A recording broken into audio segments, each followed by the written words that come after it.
you don't mind. So there's a famous, famous study. There was a gentleman that wanted to find out why are there some people living to like 100 plus in certain countries that don't have any dementia, that are still active, they're still driving, they're still working, they're still enjoying life without any medical or cognitive problems. Why does this happen in these 100 plus year old people? So this gentleman decided his name was Butner, Dan Butner. So he was funded by the National Institute of Health here in America, as well as the National Geographical Society.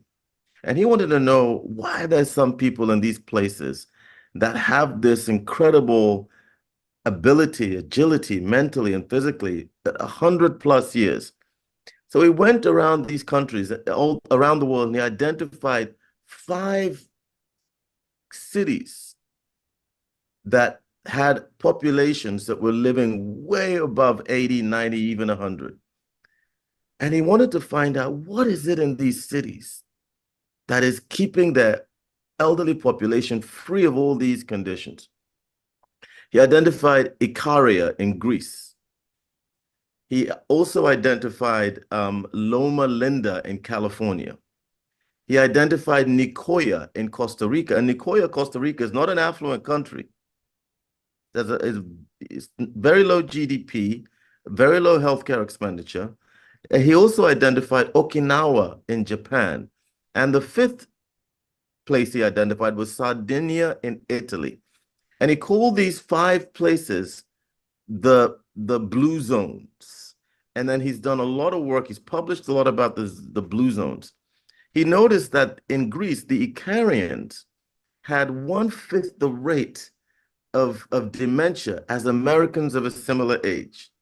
Hmm. He noticed that in Loma Linda, California, there was a large congregation of Seventh-day Adventist Christians. And that these individuals, the Adventist Church promotes this culture of health, encompassing a healthy diet and exercise. And the life expectancy for women in the United States is about 80 years of age. But for those Seventh-day Adventists in Loma Linda, California, it was almost 90.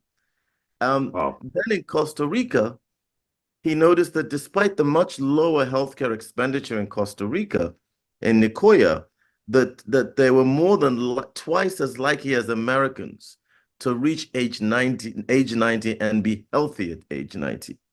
He looked at Wow. Okinawa, Japan, and he noticed that the women in Okinawa had the longest disability-free life expectancy in the world.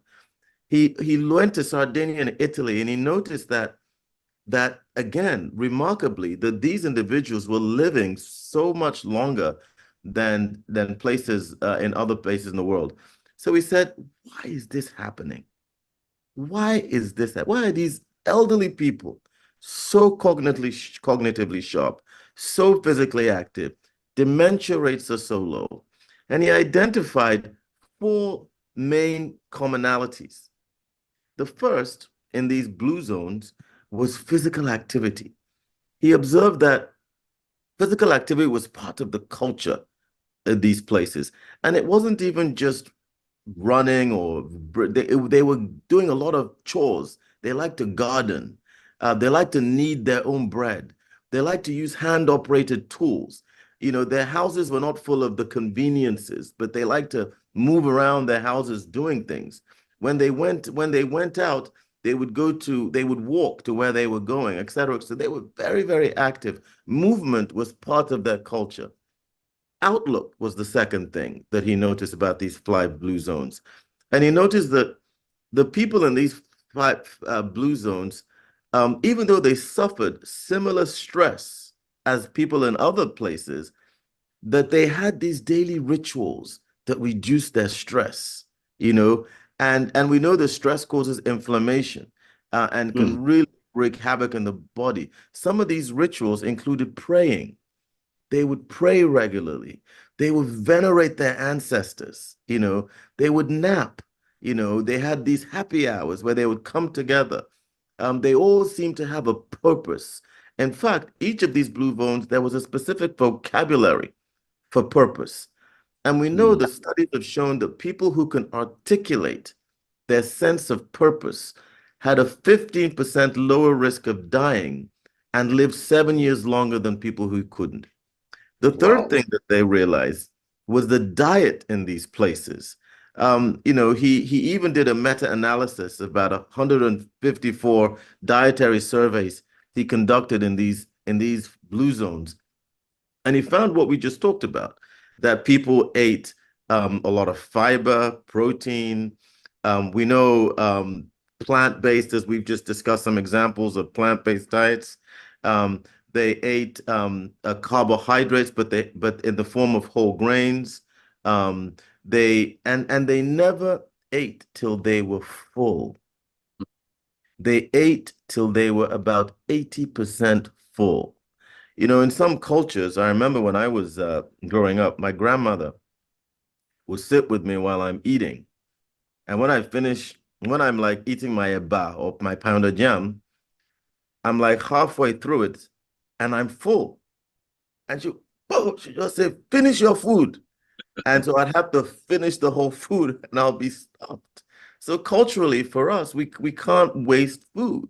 You have to finish your food. But in these countries, they never ate till they were full. They ate Mm. till they were about 80% full. And that was a way that they control their portion sizes, their consumption of food. And the final thing in these five zones is what they refer to as connections, that these people had wonderful social connections. Social connectivity is a big part of longevity. And they had faith-based communities. They socialized a lot. They were very active. There was no isolation. And so those are the four things that he noticed was very common to these five quote unquote blue zones. And they're the same things that we've identified that are very helpful, that promote brain health. Obviously, in addition, it's important if you have a medical condition like high blood pressure or diabetes, you do everything you can to get those things under control. Take your blood pressure medications as the doctor prescribed them. Buy a blood pressure machine if you can, or if you can't, try to make sure that your doctor monitors your blood pressure, because we know that high blood pressure and diabetes are a risk factor for poor cognitive health, not just stroke, but also dementia. So making sure you take your medicine to control your blood pressure is critically important, especially in Africa where hypertension is becoming more and more prevalent. Sure. Diabetes is critical. Make sure that you control that blood sugar, and that is both with diet as well as keeping your weight down, as well as making sure you take your medications and monitor your blood glucose. And so that you know that your diabetes is under control and you don't just feel that it's under control. So control of diabetes and hypertension is a critical part of maintaining our brain health.